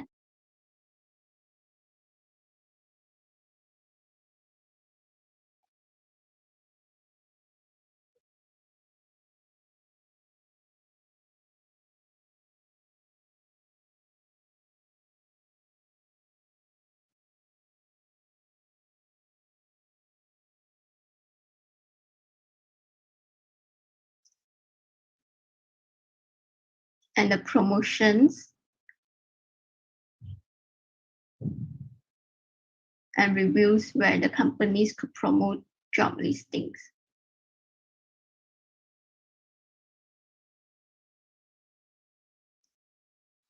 So back to the reality, we not only to have the PWDs, but we need to maintain this in order to have the ability to continue run it. So this is how it works, where it actually has 4 aspects: the advertisers, companies, the free users, which is the PWDs job seekers, and the users that subscribe premium learning subscriptions. And how it gain value is, first, we give exposure to advertisers and get the ads payment. Second, we provide candidates that finding suitable job positions from the companies by job listings. So there's brand value and exposure of the company. And what we get from companies is the job listing payments. Third, we provide free platform for users, so we get usage data from them. And fourth, we provide a learning experience platform to the users. And it's basically 3 ways to maintain the service: the targeted ads, job listings, and learning subscriptions. Most of the learnings in the app, web app are free, but some require a little bit of payments. And with the research and development that have done, does it really works? So this is where the user test result shows. by actually conducting user tests with different user objectives and a series of questionnaires, we have gathered results which the conclusion of the result shows 90% thinks the web app concept, idea, functionality, future development is relevant, yet solve what they need and what they want. And the 10% goes to the suggestions from them. Now, how do we let people know our existence? And here leads to two ways of marketing promotional, which is online and offline. So the first one, online promotional, is basically having social media accounts, because from the research, as mentioned previously, the issue is still happening also because of social labels and misconception of news. So other than solving their needs, is also improving to raise the awareness, to educate and to reach the target audience. So social media is a good way to gain exposure, meanwhile reaching the target audience as well as the public. And the web app will be launched on 3rd of December, which is also the International Day of Disabled Persons. So here is how it looks like in the Instagram, which is one of the social media accounts.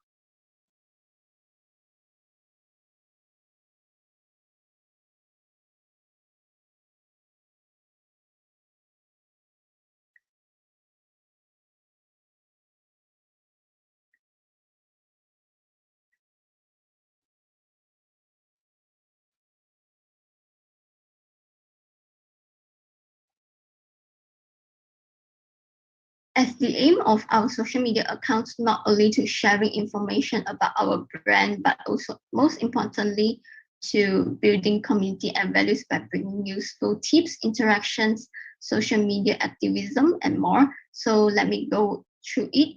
So basically, the contents of our social media have a few. The first one, content about us, sharing information about us and our web apps, such as the core features, weekly featured jobs or learnings or any featured content, so it may drive the curiosity to explore the web app. And the second type of content is facts and infographics, sharing about the facts, situation to gain awareness about the issue among the society. And the third type of content is tips and educations, because as mentioned, the reason why the issue is still happening is also because the social labels and misconceptions. So sharing the tips for the employers and sharing some educational and valuable contents like misconceptions about persons with disabilities may help in educating the public too. And the next type of content is Q&A and interactions. By letting the audience ask or discuss something anonymously, will spread the thought and help the PWDs speak up for themselves, which it could slowly build a community too, such as weekly Q&A sessions, or if there are featured discussions, it could lead the audience to the web app for more topics and discussions too. And last, the contents of our social media also including through posting the real interviews and surveys data at social media. So it could bring impacts to the audience, which all the interviews and surveys are actually conducted and gathered from real opinions and phenomenon from the PWDs or other target audience. So this could build trust and value to our brand. So when there are online promotional, there are offline promotional to target more audience that are seldom using online platforms, as well as to catch the attention on the crowded place. So basically, offline promotional includes the first idea, collaborations and outdoor campaigns. For an example idea, collaboration with brands like McDonald's to organize events such as It's Okay to Be You, an event that contains sport activities for the PWD's participants and also more activities, talks or others. Through these sports activities, interaction, talks, and more, it actually makes the public more understanding their lifestyle. and how to communicate with them, or many other misconceptions that could be decreased through these events. And the reason why collaborate with brands such as McDonald's or other brands is because these brands, they have big amount of fans and followers. Through their big exposure, we can gain our exposure. And through their power of influence, it might influence their followers to also know more about the issue and support. So it's basically educating through influence too, instead of just very normal educations. And meanwhile, when they collaborate with us, they are actually also building their reputation, like giving back to the society by supporting these activities. So it's actually a win-win situation. And other than collaboration with brands, outdoor campaigns also can be held. For an example, idea collects all devices such as mobile phones, tablets, or laptops. It is because based on the research, it shows many of the PWDs is actually also under poverty line. So through this kind of events, not only solve their needs of devices, but also building our reputation by doing something to contribute back to the society. Then, with the help of outdoor advertisements and applications across the place, such as train stations, bus stops, disabled toilets, and more, it helps to reach more audience. So as mentioned, there are more future development with advanced features add-ons because there are still 47.8% of them needs these too. And to have more exciting collaboration and campaigns in future. So for future development, including adding more advanced accessibility features such as screen reader, voice over, colorblind mode, and many more accessibility features. Also having more collaboration with brands such as giant hypermarkets, Starbucks, and more, as well as campaigns. And after all, it actually so much more future possibilities and development from this brand, no matter in the aspect of more advanced accessibility features, or having campaigns or collaborations in social media or offline applications, not only to improve the PWD's lifestyle, but also to spread the value, as well as it in fact help the companies and recruiters also building up their reputation and more, because it's actually more than just a web app, but it's a brand that brings value and builds communities and spread the awareness of this issue too. So that's all from my presentation from what I've been working on and coding it. And thank you very much, everyone, for the time. Yeah. Okay, thank you. Let's hear from our judge, some comments.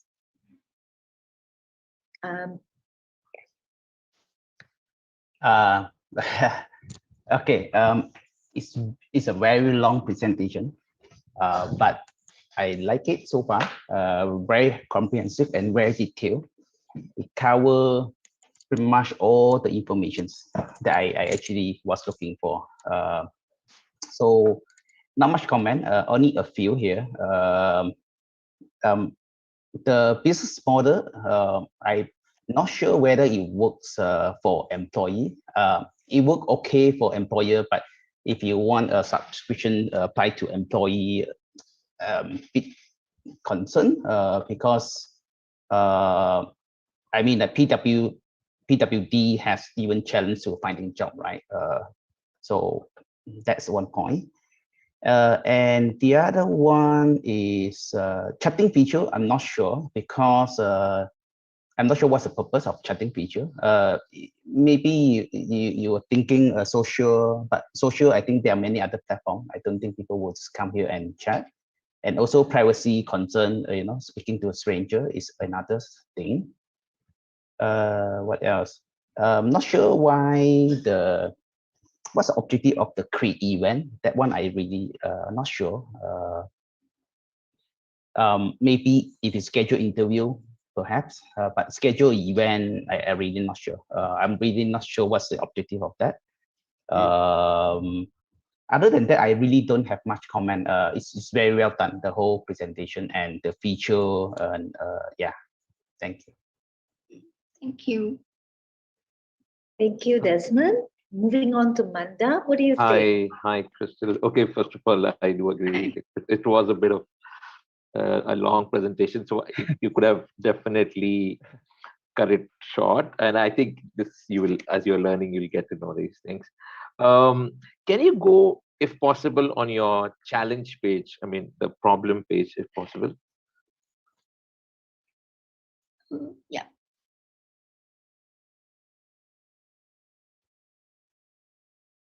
You mean the issue, is it? Yes.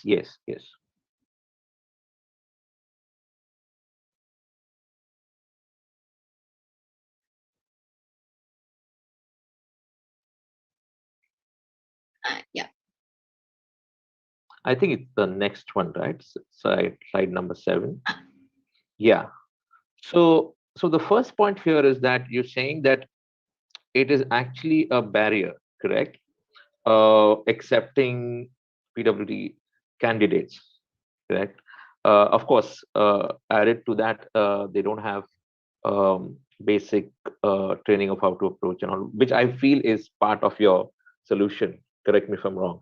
Which is you are trying to help them get onto the system and help them build their confidence in whatever different ways, right? But I think more than that, that the first point is where I feel should also be focused, which I honestly didn't see. Maybe I missed out or something, because the social label or a barrier to get these people is far more than actually telling them to what do you call, learn more about through various apps, I feel. So maybe that part, if you can, maybe later, whenever, can be thought about, because I've seen that, and it is a huge barrier. So it doesn't matter how good or bad your work is; it's just a barrier because you are a PWD candidate, you know. And I think I personally believe that. I think most of them are aware of platforms and solutions out there. I think because of that barrier, they lack confidence, because they know that you are already going to be judging them before even seeing their capability, right? Which is what they face in everyday life. So all the more when they enter into this space of career space, it even affects them even more. I don't have the numbers, sorry, but I because at our workplace also we kind of encourage teams to possibly, if there are candidates, PWD candidates, and if they if they can fit in the teams with their qualities, we kind of promote that as well. So that's, I feel, is a more awareness thing which we need to tell people about. Personally, I believe. But overall, I think you've done a good job, like I said, but it just had to cut off into half. But like I said, it's part of the learning. Overall, well articulated. Of course, there are some details here and there which you can work on too. But please give it a thought in that part of because it's your first point, you see. And I was very much looking forward to that first point of yours, that how are you trying to help them with this whole social label and misconceptions, so that's about from me, actually, but good job. So actually, for the questions regarding the misconception, that parts is actually where we will have social media and campaigns and collaborations that will not only educating the PWDs and also the public. And as for the PWDs, this is where they can use the web app to have learnings, like they join the learnings, because they join the learning, it's very personal. Yeah. In I think that part is definitely useful for them to grow their own confidence. Yeah. To face the world. right? So there are two things. One is that, so self-improvement, right, which is what you try to address. And the second part to that is the first point, the whole social label and misconceptions of the people who are hiring, right? Yeah. Very key. So I get your second point. You try to cover it. I just felt that your first point is very crucial, because if you're not addressing that, then I feel it. I mean, of course, I shouldn't be at the first. I mean, it is a very key point. So I was really looking for that particular thing, because I was also trying to think, how do I convince people? It's not an easy job, and I don't think just by doing social or anything it's going to be helpful. I feel it is a much more longer conversation, rather than just putting it on social or anything else, for people to genuinely understand, and make them realize that there is not much difference between you and them. They might have some physical disabilities or whatever, but doesn't mean they are less of a talent than you are, right? Yeah. Which is what should be the aim. And then what you have done, which is then helping them individually as talents to increase their self-confidence, and give them tutorials and how to present themselves, and how to be confident, because I'm sure, I don't think they want to be looked at themselves as a pity. Like how we kind of look at people. There is a certain sense of, oh, it's so sad. That is the perception of the world towards this, right? And I'm sure they don't enjoy that. But Yeah. in these kind of conversations, of course, when you talk to them, these are the insights you get from them. But yeah, that's what I feel. Okay. Thank you. No worries, no worries. All right. Now, thank you very much to our panel judges for giving such helpful comments today. Now, I hope our students have learned something new today, as both judges have given such good insight by looking more in depth into their projects and the consideration of ideation, as well as everything as a whole. Now, can I have everybody to join us for a group video and applause? Please turn on your video, and also you can, have that applause icon on your screen. Okay, ready? 1, 2, 3. Yay! Good job. Congrats, everybody. Okay, and congrats. Okay, now one last thing I would like to share our screen. Sorry, my screen. Okay, can you see my screen? Okay, now I just like to share our graduate showcase. Now, this is basically the showcase for July 2021 class. And here are the list of final project which you may look at our fellow students' work in case you want to recap. Okay. Other than that, we also have some other information like portfolio of our previous graduate. We also have news and event listed here. And of course, if you like to learn more about the program, it's also right here. Okay, and as well as there is also a contact page. Now, it's a great pleasure to have everyone join us online here to celebrate the achievement of our final year student, as our students have worked very hard under complicated circumstances, especially the recent MCO. Good job, everybody. And thank you. And yeah, that's the end of the session. Thank you. Thank you. Thank you. Thank you, everyone. And good luck. All the best. Yes, all the very best, guys. Hey, sorry, before you all switch off your screen, can I say just one thing? Just one thing.